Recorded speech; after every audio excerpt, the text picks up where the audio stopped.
오늘 우리에게 주신 하나님의 말씀은 신명기 26장 1절부터 11절까지의 말씀입니다.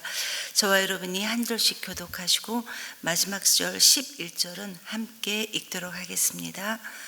주 당신들의 하나님이 당신들에게 유산으로 주시는 그 땅에 당신들이 들어가서 그것을 차지하고 살 때에 당신들은 주 당신들의 하나님이 당신들에게 주시는 땅에서 거둔 모든 농산물의 첫 열매를 광주리에 담아서 주 당신들의 하나님이 자기 이름을 두려고 택하신 곳으로 가지고 가십시오. 거기에서 당신들은 직무를 맡고 있는 제사장에게 가서 주님께서 우리 조상에게 주시겠다고 맹세하신 대로 내가 이 땅에 들어오게 되었음을 제사장께서 섬기시는 주 하나님께 오늘 아뢰옵니다 하고 보고를 하십시오. 제사장이 당신들의 손에서 그 광주를 받아 주 당신들의 하나님의 제단 앞에 놓으면 당신들은 주 당신들의 하나님 앞에서 다음과 같이 아뢰십시오.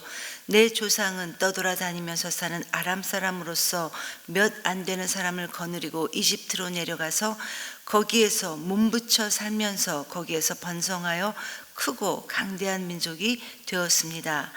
그러자 이집트 사람이 우리를 학대하며 괴롭게 하며 우리에게 강제 노동을 시켰습니다.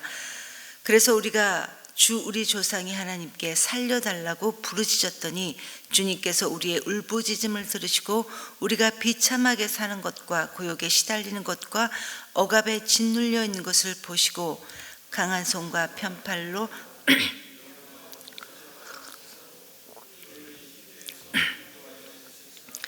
주님께서 우리를 이곳으로 인도하셔서 이 땅 곧 젖과 꿀이 흐르는 땅을 우리에게 주셨습니다. 주님께서 내게 주신 땅의 첫 열매를 내가 여기에 가져왔습니다.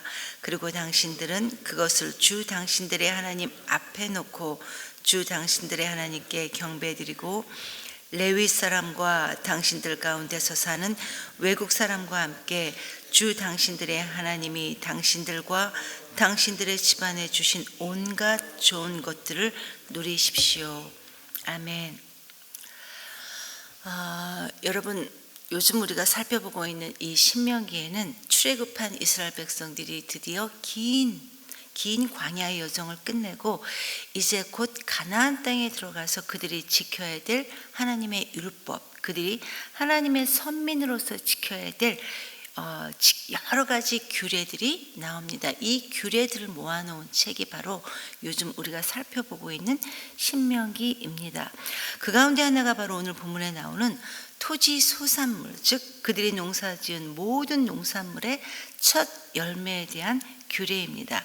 여러분, 이 이스라엘 백성들은 가나안 땅에서 농사를 지어 얻게 되는 곡식의 첫 열매를 하나님께 드려야 합니다. 그런데 그냥 하나님께 드리는 것이 아니라 어떤 의식의 형태를 취해야 되는데 일종의 하나님께 드리는 제사, 하나님께 드리는 예배의 형태라고 말할 수 있습니다. 그들이 처음 수확한 모든 곡식의 첫 열매를 하나님께 드릴 때 그 첫 열매를 광주리에 담아 성전에 들고 가서 제사장에게 이스라엘 백성들은 이렇게 말해야 합니다. 주님께서 우리 조상에게 주시겠다고 맹세하신 대로 내가 이 땅에 이렇게 들어왔습니다 라고 제사장에게 말해야 합니다. 그러면 제사장은 그들이 가지고 왔던 그 첫 열매가 담긴 광주리를 받아 하나님의 제단에 올려놓으면 백성들은 다시 하나님 앞에서 무언가를 말해야 되는데 그 내용이 바로 5절에서 10절까지의 내용입니다. 지금까지 그들이 어떻게 여기까지 왔던 그들의 역사를 말합니다. 그들의 이런 히스토리인데 자기네 조상들은, 우리 조상들은 방랑했던 아람 사람으로서 몇몇 안 되는 소수 사람들이 이집트에 들어가 살았는데, 그런데 우리가 이렇게 불어나 강대한 민족이 되었고 그러자 이집트 사람들이 자기네들을 학대했다는 것입니다.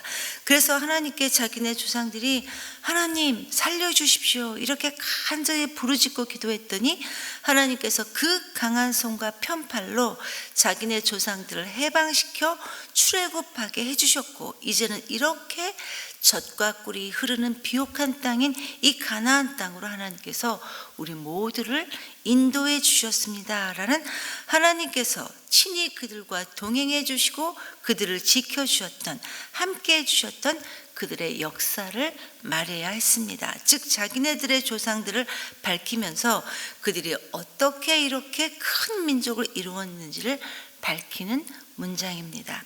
여기서 내 조상 아람 사람이다 라는 것은 이 문맥으로 보아 이스라엘 12지파의 아버지인 야곱을 말합니다. 그런데 여러분, 야곱은 아람 사람이 아니었습니다.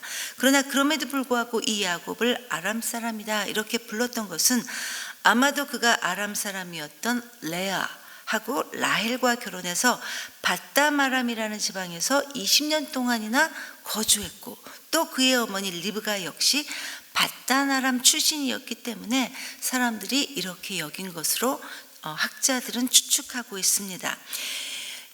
이러한 그들이 영원히 종노릇하며 죽을 수 없었던 이러한 그들이 결국 하나님의 그 크신 은혜로 출애굽을 했고, 이제는 이런 비옥한 토지에서 자유인으로 살면서 이렇게 땅에서 나는 곡식과 과일들을 자기네들이 친히 수확할 수 있게 되었으니, 이렇게 해주신 하나님의 그 큰 놀라운 은혜에 우리가 감사할 수밖에 없습니다 라는 내용입니다. 그렇기 때문에 이스라엘 백성들이 그들의 첫 열매를 드릴 때마다 하나님께 이렇게 고백하는 것은 하나님을 향한 그들의 믿음의 표현이자 하나님을 찬양하는 찬송입니다. 그리고 10절에 보면 이런 찬양과 이런 고백을 드린 다음에 첫 열매가 담긴 그 광주리를 앞에 놓고 하나님께 경배를 드려야 했습니다. 하나님께 감사함으로, 제사로 이렇게 나아가는 것입니다. 여러분, 우리 모두는 본질상 타락한 사람들이기 때문에 우리의 생활 형편이 조금이라도 나아지게 되면 우리는 그 옛날 하나님께서 베풀어 주셨던 은혜들을 자꾸 잊어버리게 됩니다. 이게 우리의 본성입니다. 하나님께서는 우리 인간의 이 타락한 이러한 본성들을 너무나도 잘 알고 계셨기 때문에 그 옛날 이스라엘 백성들에게 이런 규례들, 이러한 절기들을 지키라는 명령을 주셨습니다. 그래서 이스라엘 백성들은 이 절기를, 이 규례를 지킬 때마다 우리가 어떤 하나님의 은혜를 받은 사람인가라는 하나님의 백성으로서의 정체성을 기억하게 해 주셨습니다. 그래서 이스라엘 백성들에게 지키라고 주셨던 이런 절기들은 그들로 하여금 하나님의 은혜를 잊지 않게 해주는 하나님이 우리에게 주셨던 안전 장치였던 것입니다. 이러한 의미를, 이런 깊은 이러한 의미들을 우리가 염두에 둔다면 오늘 하루도 우리를 향하신 하나님의 열심, 하나님의 은혜를 느낄 수 있는 또 다른 하루가 될 것입니다. 특히 여러분, 오늘 본문에서는 땅이라는 단어가 여러 번 나오고 있습니다. 하나님께서 그들에게 유산으로 주신 땅, 하나님께서 당신들에게 주신 땅, 하나님께서 우리 조상에게 주시겠다고 맹세하신 땅 등 땅이라는 단어가 계속해서 반복해 나오고 있습니다. 여러분, 그동안 이스라엘 백성들은 오랜 세월 동안 자기네들 소유의 땅을 가져본 적이 없었습니다. 이집트에서는, 애굽에서는 노예 생활을 했기 때문에 물론 농사를 짓긴 했었지만 그 수확물들은 자기네들 것이 아니었습니다. 그리고 출애굽한 이후에도 이 백성들은 광야 생활을 40년의 광야 생활을 했기 때문에 계속해서 떠돌아다녔기 때문에 무언가를 심고 거둘 수가 없었는데, 그런데 이제는 이 긴 광야를 끝내고 그 비옥한 가나안 땅의 소유주가 되었고, 이곳에서 거두는 모든 수확물들은 이제 그들의 소유가 되었던 것입니다. 그래서 이스라엘 백성들이 그 땅에서 거둔 곡식의 첫 열매를 하나님 앞으로 가지고 나온다라는 이 사실은 그 수확물 자체만을 감사하는 것에만 그치는 것이 아닌, 하나님 이렇게 우리를 인도해 주셔서 감사합니다, 이러한 하나님을 향한 그들의 신앙 고백의 예식이었던 것입니다. 애굽의 노예였던, 그래서 죽을 수밖에 없었던 우리를 이렇게 심고 거둘 수 있는 비옥한 땅으로 인도하시고 지금까지 우리를 지켜주고 보호해 주셨던 하나님께 감사합니다라는 그들의 하나님을 향한 믿음의 고백이었다라는 것입니다. 10절 말씀에 가나안 땅에 정착한 이 이스라엘 백성들이 그들의 첫 열매를 하나님께 드리고 나서 하나님을 경배해야 되는 이유도 바로 이것이었습니다. 성도 여러분, 그 옛날 이스라엘 백성들뿐만 아니라 우리 모두도 역시 우리를 구원해 주신 이 하나님의 은혜와 함께 매일매일 연약해서 넘어지는 사람임에도 불구하고 여전히 그러한 사람임에도 불구하고 이렇게 지금까지 믿음의 길을 갈 수 있게 해주신 주님의 은혜에 우리 모두도 감사하고 있습니다. 여러분, 오늘 본문에서 이스라엘 백성들이 하나님께 첫 열매를 이렇게 드린다라는 이 내용에는 나의 모든 것은, 우리의 모든 것은 주님께로부터 왔습니다라는 이 깊은 신앙의 고백이 담겨져 있습니다. 내 수확과 내 소출에서 첫 열매를 바침으로써 하나님, 우리는 이 세상에서 다만 청지기일 뿐 이 청지기의 소임을 잘하겠습니다. 맡은 바 본분을 잘 감당하겠습니다 라는 이러한 다짐, 이러한 고백과 함께 이렇게 첫 열매를 올려드리는 것입니다. 마지막 절로 11절에 보면 이 토지 소산물로 하나님께 감사하되 이 하나님께서 주신 좋은 복들을 누구와 같이 감사하라고 말씀하십니까? 바로 레위 사람과 그리고 우리 가운데 거하고 있는 외국인들과 함께해라, 이렇게 말씀하십니다. 하나님께 이 첫 열매를 드리는 것으로만 끝나는 것이 아니라는 것입니다. 주님께서 우리에게 주신 이 많은 복들을 우리도 누군가 필요한 모든 사람들에게, 많은 사람들에게 나누는 정신도 바로 하나님께서 우리를 향하신 하나님의 뜻이라는 것입니다. 여러분, 성경은 언제나 우리에게 이웃들과 함께하는 삶을 말씀하고 있습니다. 특히 히브리서 13장 16절은 너희가 오직 선을 행함과 서로 나눠주기를 잊지 말라. 하나님이 이런 제사를 기뻐하신다, 이렇게 말씀하셨습니다.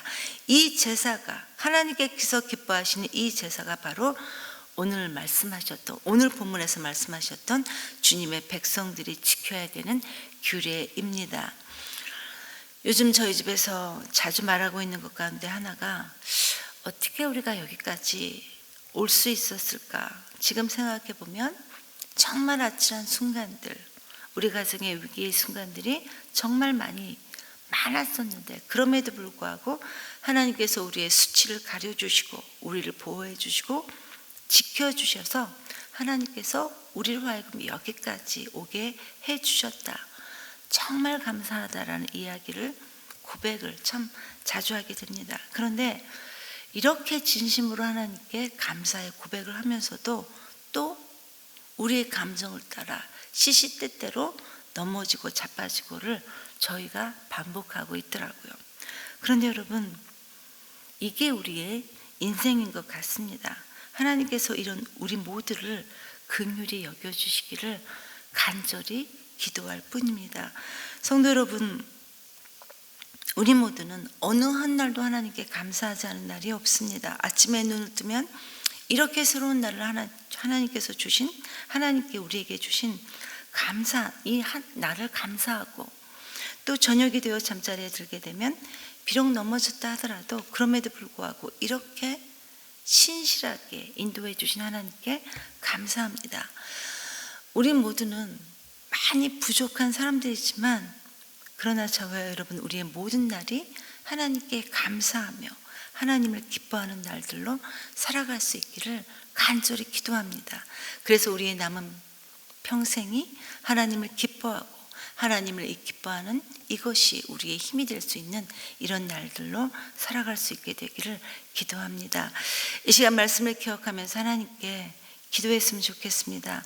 하나님, 오늘 말씀을 통해 주시는 이 첫 열매에 대한 가르침이 우리의 삶에서도 구체적으로 늘 실현될 수 있도록 하나님 우리를 인도해 주시옵소서, 이렇게 기도하시고, 오늘 금요일은 목장 모임을 위해 기도하는 날입니다. 하나님, 이 목장 모임을 통해 우리가 하나님의 뜻을 바르게 분별하여 알 수 있도록 우리 목장 모임을 축복해 주시옵소서. 목장 모임을 사모할 수 있도록 도와주시옵소서. 이렇게 기도하시고 마지막으로 내일 있을 학습 세례 문답식과 또 6월 17일에 있을 예수 영접 모임에 하나님 예수 그리스도의 그 구원의 역사가 일어날 수 있도록 인도하여 주시옵소서. 그리고 여러분 6개의 단봉팀이 지금 준비하고 있습니다.